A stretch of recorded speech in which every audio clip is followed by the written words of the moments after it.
So let's bring in Dr. Perry Wilson, who is an associate professor of medicine at Yale. Dr. Perry, good to see you again. So what do you want people to know who are not vaccinated about the safety of getting one?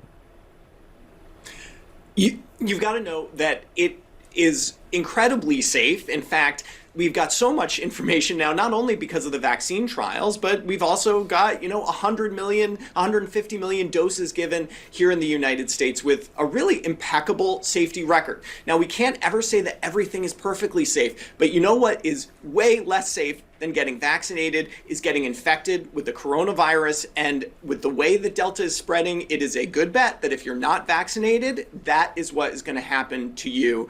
The complications of coronavirus are about 1,000-fold more common than any complication from the vaccine. So if you want to do the rational thing and play the percentages, the vaccine is far and away the right bet right now. Okay, what about if you're somebody who was infected, so therefore you've already had it, and obviously you didn't have the variant? How much better does a vaccination protect you than having been previously exposed? Well, to be honest, it's a bit unclear. We know that antibody levels are higher with vaccination, and antibody levels often correlate with protection, but it's not perfect because there's other parts of your immune system that get revved up both by infection and by vaccination.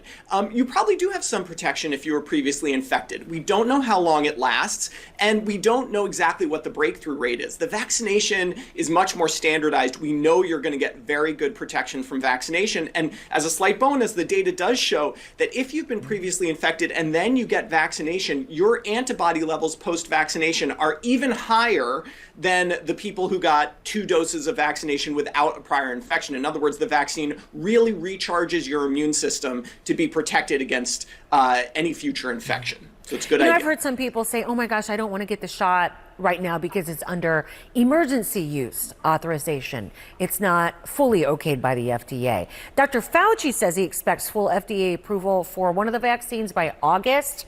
So that makes me wonder how much that could change some of the holdouts.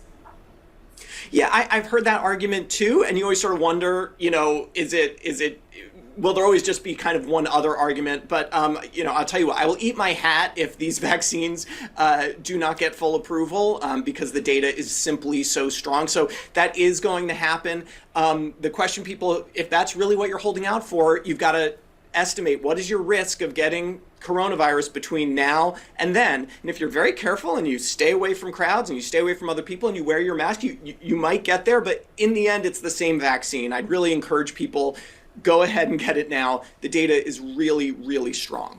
And he was saying that Dr. Fauci was saying he expected the FDA to give full approval for Pfizer vaccine eventually.